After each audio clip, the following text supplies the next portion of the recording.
तोड़ने वाले के विरोध में श्री परशुराम जी महाराज की एक घोषणा हो गई। यही शिवधनु तोरा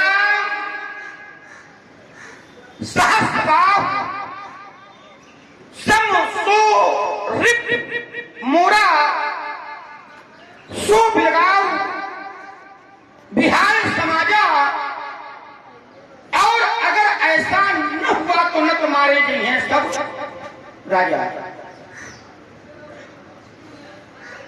तोड़ने वाला सहस्रबाहु सम सो रिप मोरा, सहस्त्रबाहु के समान हमारा बैरी है, शत्रु है। सहस्त्रबाहु की ओर मेरा ध्यान गया और सहस्त्रबाहु की ओर मेरा जब ध्यान गया तो सहस्त्रबाहु अनाचारी था, सहस्त्रबाहु पापाचारी था, सहस्त्रबाहु धर्म विरोधी था, सहस्त्रबाहु ब्राह्मण विरोधी था। लेकिन मेरा ध्यान धनुष तोड़ने वाले की ओर भी गया और धनुष तोड़ने वाले की ओर मेरा जब ध्यान गया तो धनुष तोड़ने वाला सदाचारी है। धनुष तोड़ने वाला ब्राह्मणों का सेवक है। धनुष तोड़ने वाला धर्म का पोषक है। धनुष तोड़ने वाला गुरु कृपा का पात्र है। हाँ, एक बात याद आ गई, सहस्त्रबाहु पर जब तक गुरु कृपा बनी नहीं तब तक परशुराम जी भी उसे मार नहीं पाए। कब तक? जब तक गुरु प्रदत्त कवच दत्तात्रेय जी के द्वारा दिया गया कवच सहस्त्रबाहु की दाहिनी भुजा पर बंधा रहा तो परशुराम जी ने मारने का प्रयास तो बहुत किया, लेकिन अपने प्रयास में ये सफल नहीं हुए, असफल ही रहे।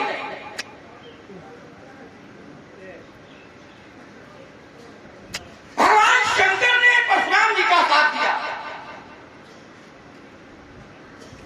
और परशुराम जी का साथ देकर सहस्त्रबाहु के कवच को सहस्त्रबाहु से लेकर परशुराम जी को प्रदान किया और वह कवच जब परशुराम जी के हाथ में आया तो परिणाम ये हुआ कि सहस्त्रबाहु मारा गया। मैं चिंतन ये करने लगा कि जब तक सहस्त्रबाहु के गुरुजी का आशीर्वाद सहस्त्रबाहु के पास रहा तब तक सहस्त्रबाहु नहीं मारा गया, और जब वो आशीर्वाद परशुराम जी के पास शंकर जी के माध्यम से आ गया तो परशुराम जी विजयी हो गए। विचार करने लगा कि कभी कभी व्यक्ति का महत्व नहीं, आशीर्वाद का महत्व होता है।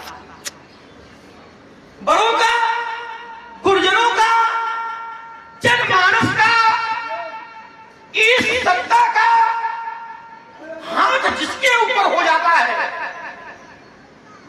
भले उस प्रभुता का पात्र न हो, लेकिन ये आशीर्वाद ही उसे उस प्रभुता तक पहुंचा दिया करते हैं। हाँ, व्यक्ति समझ लेता है कि मेरे द्वारा ऐसा किया गया है। शायद मेरा ध्यान धनुष तोड़ने वाले की ओर गया। धनुष तोड़ने वाले ने धनुष को तोड़ा और धनुष को तोड़ने पर धनुष तोड़ने वाले की प्रभुता तो धनुष तोड़ने वाले के साथ है, लेकिन उससे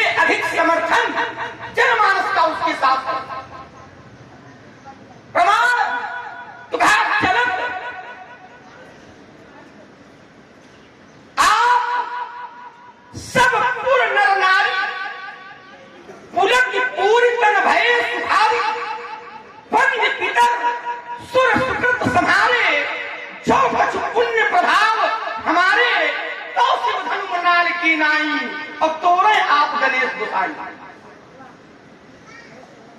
लोगों ने भगवान से प्रार्थना की और प्रार्थना इस रूप में स्वीकार हुई कि धनुष तोड़ने वाले ने धनुष का खंडन किया। विचार इस रूप में आया कि जनसत्ता का भी अपना एक महत्व है, अपना एक बल है, और ये बल आज धनुष तोड़ने वाले के साथ है। जनसत्ता से ऊपर है राज सत्ता। जब जनमानस कभी अनियंत्रित होता है तो राज सत्ता उसे नियंत्रित करती है, और मेरा ध्यान जब राज परिवार की ओर गया तो राज सत्ता भी धनुष तोड़ने वाले के साथ है। कैसे? तो मिथिला का राजा है जनक, और जनक जी जैसे धनुष टूटा तो जनक लहे सुख सोच बिहाई और पैरत थके था जब पाई। जनक धनुष तोड़ने वाले के साथ, अच्छा जनक जी ही तोड़ने वाले के साथ नहीं है। यहां पर जितने साधु राजा हैं वो ही कहते हैं देखो राम ही नयन भरी तज ईर्षा मद को। साधु परिवार साधु राजा भी धनुष तोड़ने वाले के साथ। जनसत्ता राज सत्ता, और राज सत्ता से भी अगर ऊपर कोई सत्ता है तो वो है व्यास सत्ता। व्यास सत्ता की ओर मेरा जब ध्यान गया तो संसार में सबसे बड़ी सत्ता व्यास सत्ता के रूप में जो है वो ब्राह्मणों की सत्ता है। वर्णानाम ब्राह्मणों गुरु, सभी वर्णों में ब्राह्मण श्रेष्ठ होता है। और जब ब्राह्मणों की ओर मेरा ध्यान गया तो ये ब्राह्मण भी धनुष तोड़ने वाले के साथ है। कैसे? तो धनुष तोड़ने वाला जब चला तो गुरु पद बंदी सहित अनुरागा और आप मुनि सन आयत मांगा। धनुष तोड़ने वाला मुनियों से आदेश लेता है, ब्राह्मणों से आदेश लेता है, और आदेश लेने के बाद धनुष का खंडन करने के लिए चलता है। जनसत्ता राज सत्ता व्यास सत्ता। अब अगर प्रश्न ये कर दिया जाए कि व्यास सत्ता के ऊपर कौन सी सत्ता है तो उत्तर मिला इस सत्ता। इस सत्ता किसके साथ है? हाँ, ध्यान गुरुदेव की ओर चला गया। जब मैं सुंदर सदन से रंगशाला अवलोकनाथ चल रहा था तो हमारे गुरुदेव ने कहा था स्वयंवर देखिए जाए और इस कार्य होंगे बड़ाई। धनुष तोड़ने वाला वही होगा जो ईश्वर का कृपा प्राप्त होगा। अर्थात गुरुदेव के कथनानुसार इस सत्ता भी तोड़ने वाले के साथ ही है। जनसत्ता, राज सत्ता, व्यास सत्ता, इस सत्ता। अब इस सत्ता से बड़ी कौन सी सत्ता है? हाँ, श्रद्धा की दृष्टि से भाव जगत में श्रद्धा की दृष्टि से एक सत्ता ऐसी है जो इस सत्ता से भी बढ़ करके, और वो है कौन? तो उत्तर मिला गुरुदेव की सत्ता, गुरु सत्ता। और गुरुदेव के लिए आचार्य कहते हैं राखे गुरु जो कोप विधाता और गुरु विरोध नहीं को जग त्राता। गुरु सत्ता, और गुरु सत्ता भी आज धनुष तोड़ने वाले के साथ है। निर्णय इस रूप में आया कि सहस्त्राबाहु को मारा था तो गुरुदेव परशुराम जी के साथ थे, धनुष टूटा है तो गुरुदेव ही नहीं सारी सत्ताएं तोड़ने वाले के साथ हैं। तो परशुराम जी के साथ कौन सत्ता खड़ी है, ये बात नहीं समझ में आ रही है। क्यों? क्योंकि मित्रता और शत्रुता सदैव बराबरी के मानक से होनी चाहिए। प्रीति विरोध समान सन कलिय नीति अस आही और जो मृग पति पद में दुकन भल की कहूं उतार। समानता का दर्शन कहीं से प्राप्त नहीं हो रहा है और परशुराम जी के द्वारा ये असामान्य व्यवहार, असामान्य संबंध। चलो चलते हैं पंडित जी, प्रणाम। बहुत थके थके लगे रहो, आवाज आयुष्मान। अच्छा, क्रोध में निकल रहा है, बहुत क्रोध है। क्या कारण है? क्यों क्रोध है? क्रोध का कारण क्या है? अकारण या सकारण? नहीं, कारण क्या? अच्छा, धनुष टूट गया है। धनुष के टूटने पर आपको क्रोध है। एक बात मैं आपको बता दूं, बाल्यावस्था में लड़काई में मैंने एक नहीं, दो नहीं, बहुत नहीं तोड़ी लड़काई, लेकिन कब उन असर सकीन गोसाई। बाल्यावस्था में मैंने बहुत धनिया तोड़ी महाराज, तब आपने ऐसा क्रोध नहीं किया। आज एक टूटा है क्रोध, अरे जब बहुत तोड़ी तब तो आपके दर्शन नहीं हुए। आज दर्शन तो दर्शन, इतना लंबा प्रदर्शन, क्या कारण है? क्या धन पर ममता? और अगर है तो इसका हेतु क्या है? इसका कारण क्या है? महात्मन श्रद्धे पूजपाठ प्रातः स्मरणीय परम पूज्य नाथ जानना चाहता हूँ, यही धन पर ममता। वही तलवारों के बीच में भट भट करके चट चट बोलने वाले लठ। पिता बड़ा उदार है, बड़ा विद्वान है, बड़ा ब्राह्मणशीवी है, विश्व की संस्कृति का पुजारी है तुम्हारा पिता, और न जाने तुम्हारे बोलने में कैसे गड़बड़ होगी। ये संसार की मर्यादाएं हैं राजकुमार, संसार समाप्त हो जाए कोई सोच नहीं। अगर घर में, परिवार में, पास में, पड़ोस में, समाज में अगर मर्यादा और सिद्धांत नहीं होंगे तो वहां कोई महत्व होगा? कोई महत्व? क्योंकि पूरा का पूरा संसार मर्यादाओं पर ही आधारित है और मर्यादा पर ही चलता है। मर्यादा जानते संसारा।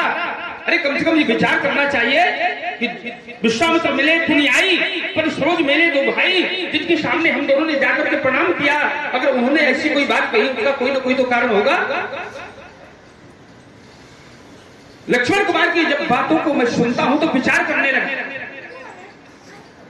लक्ष्मण कुमार ने कहा कि आपके द्वारा कहा गया कि सहस्रबाहु शमशो रिप मोरा, धनुष तोड़ने वाला सहस्त्राबाहु के समान शत्रु है।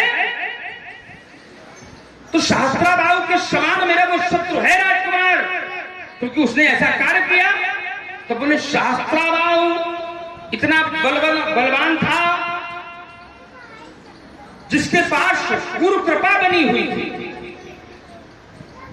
और जो गुरु के द्वारा प्रदत्त रक्षा कवच था तो उसको कोई विजय नहीं कर पाता था, उस पर विजय प्राप्त नहीं हो पाती थी। तो आप वहां पर विजय नहीं प्राप्त कर पा रहे थे, और धनुष तोड़ने वाले और सहस्त्राबाहु के प्रति आरोप और प्रत्यारोप को लेकर के एक बिंदु बनाया। सहस्त्राबाहु अधर्मी था, अन्यायी था, अत्याचारी था इत्यादि।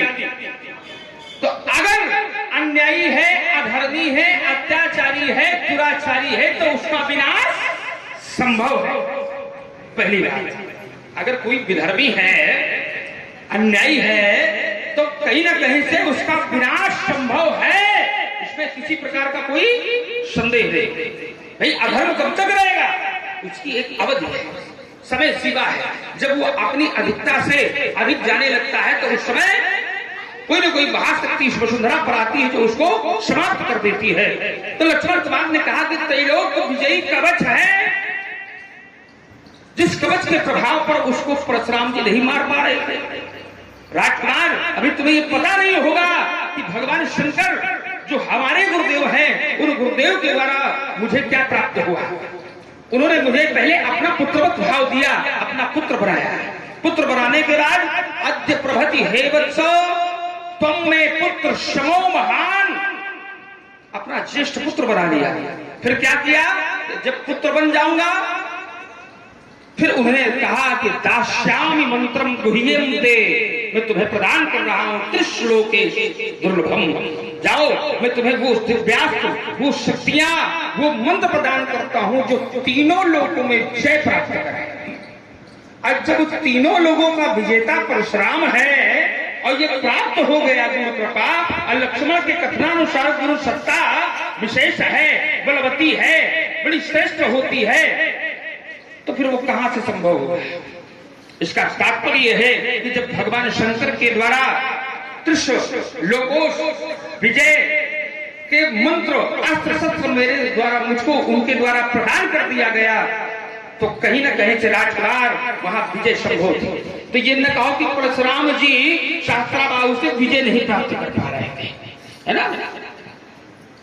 क्योंकि राजशाम मंत्रम गुह्यन्ते त्रिश्लोकेषु दुर्लभम, तीनों लोगों से उन्होंने विजेता घोषित कर दिया। और जो राजकुमार तीनों लोगों का विजेता होता है तो उसकी विजय कहीं न कहीं से सुनिश्चित होती है। दूसरा बिंदु, लक्ष्मण कुमार का दूसरा कथन ये है कि इस राज समाज के अंतर्गत इन्होंने कई सत्ताएं गिनाई। पहली है जनसत्ता। बोले जनसत्ता भी धनुष तोड़ने वाले के सामर्थ्य में, है ना, समर्थन कर रही है।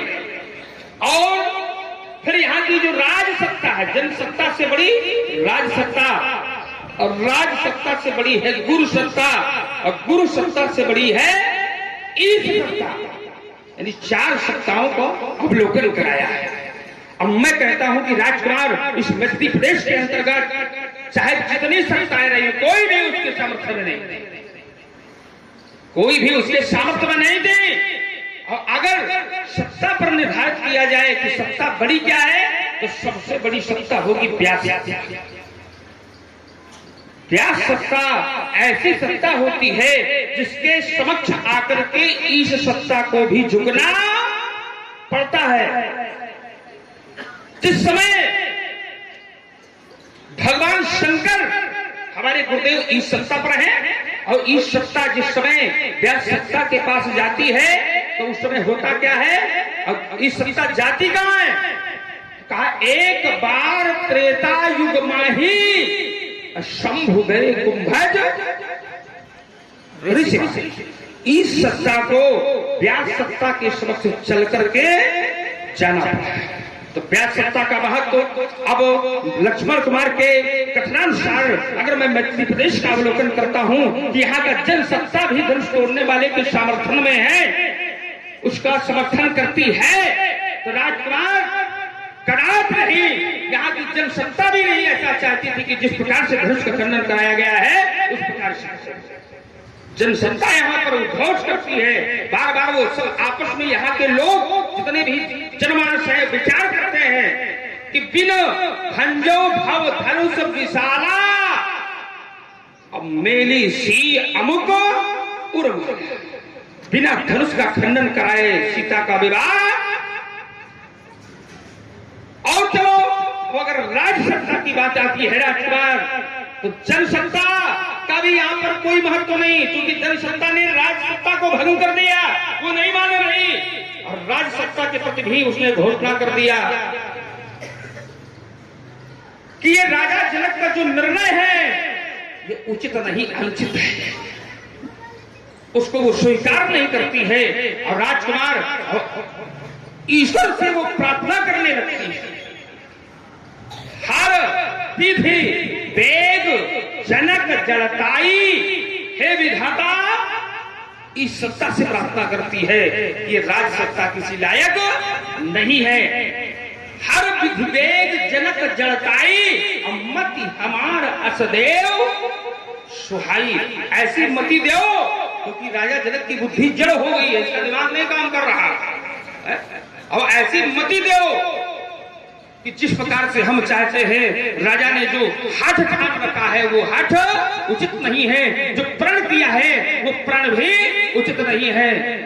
अब बिना धनुष का खंडन कराए यहाँ पर सीता का विवाह हो जाए। तो राजकुमार सत्ताएं चाहे जितनी, इसलिए यहाँ पर किसी भी सत्ता का कोई महत्व तो नहीं है। तुम कहते हो यहाँ पर धनुष तोड़ने वाले के साथ में ईश सत्ता है, तो अगर ईश सत्ता होती या है तो मेरे समक्ष आती, ये मुझको भी दिखाई देती। तो यहाँ पर इन सत्ता का भी कोई महत्व नहीं है। बहुत ही तोड़ी लड़काई।